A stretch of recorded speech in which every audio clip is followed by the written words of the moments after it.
കായിക ലോകത്തിന് നിരവധി പ്രതിഭകളെ സമ്മാനിച്ച ഇടുക്കി ജില്ലയ്ക്ക് മുണ്ടക്കയം 35 മൈൽ ബോയ്സ് സ്റ്റേഡിയമായി ഉയർത്തുന്നതോടെ കായിക ലോകത്തിന് തന്നെ അഭിമാനമായ നേട്ടമാണെന്ന് തദ്ദേശ സ്വയംഭരണ വകുപ്പ് മന്ത്രി എം.വി. രാജേഷ് പറഞ്ഞു. മുണ്ടക്കയം 35 മൈൽ ബോയ്സ് ഗ്രൗണ്ട് സ്റ്റേഡിയമാക്കി പുനർനിർമ്മിച്ചതിന്റെ ഉദ്ഘാടനം നിർവഹിച്ച് സംസാരിക്കുകയായിരുന്നു അദ്ദേഹം. പെരുവന്താനം മുൻ പഞ്ചായത്ത് പ്രസിഡന്റ് കെ.ടി. ബിനുവിന്റെ നേതൃത്വത്തിൽ തുടക്കം കുറിച്ച കളിക്കൂട്ടം പദ്ധതി ഇന്ന് സംസ്ഥാന തലത്തിൽ സ്വർണ്ണ മെഡലുകൾ വാരിക്കൂട്ടുന്ന കായിക പ്രതിഭകളുടെ ഇടമായി മാറിയെന്നും മന്ത്രി കൂട്ടിച്ചേർത്തു. ചടങ്ങിൽ കൊടുകുത്തി ചെക്ക് ഡാമിന്റെ നിർമ്മാണ ഉദ്ഘാടനവും മന്ത്രി നിർവഹിച്ചു.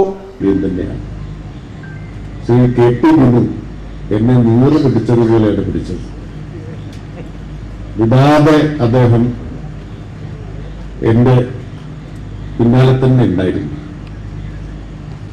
അപ്പോഴാണ് ഇത് എത്രമാത്രം പ്രാധാന്യമുള്ളൊരു കാര്യമാണ് എന്ന് മനസ്സിലായത്.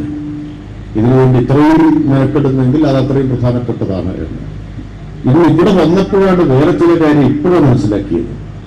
ഇത് കെ.ടി. ബിനു പഞ്ചായത്ത് പ്രസിഡന്റായിരുന്ന സമയത്ത് കളിക്കൂട്ടം എന്ന ഒരു കായിക പരിശീലന പരിപാടി ഇവിടെ ആരംഭിച്ച കാര്യം, അത് പിന്നീട് ഹയർ റേഞ്ച് സ്പോർട്സ് അക്കാഡമി ആയിട്ട് വളർന്നത്, അവിടെ നിന്ന് 19ഓളം കുട്ടികൾ ദേശീയ തലത്തിലൊക്കെ മത്സരിച്ചത്, അതൊന്നും ആ സമയത്ത് എനിക്കറിയില്ലായിരുന്നു കേട്ടോ.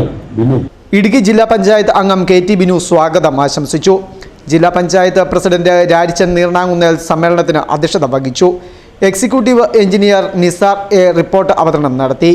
Poonjar MLA advocate Sebastian Kulathunkal മുഖ്യ പ്രഭാഷണം നടത്തി. കാഞ്ഞിരപ്പള്ളി രൂപത മുൻ അധ്യക്ഷൻ മാർ മാത്യു അറക്കൽ അനുഗ്രഹ പ്രഭാഷണം നടത്തി. K J. Thomas ex MLA, C V. Varghese, P S. Rajan, R. Thilakan, K N. Muhammad Ali, Romeo Sebastian, Joseph M. Kalluvayalil, advocate Alex Kozhimala എന്നിവർ മുഖ്യ അതിഥികളായി സമ്മേളനത്തിൽ പ്രസംഗിച്ചു. ചടങ്ങിൽ ത്രിതല പഞ്ചായത്ത് പ്രതിനിധികൾ, സാമൂഹിക, സാംസ്കാരിക, രാഷ്ട്രീയ രംഗത്തെ പ്രമുഖർ തുടങ്ങിയവർ പ്രസംഗിച്ചു. Festoon News, Mundakayam.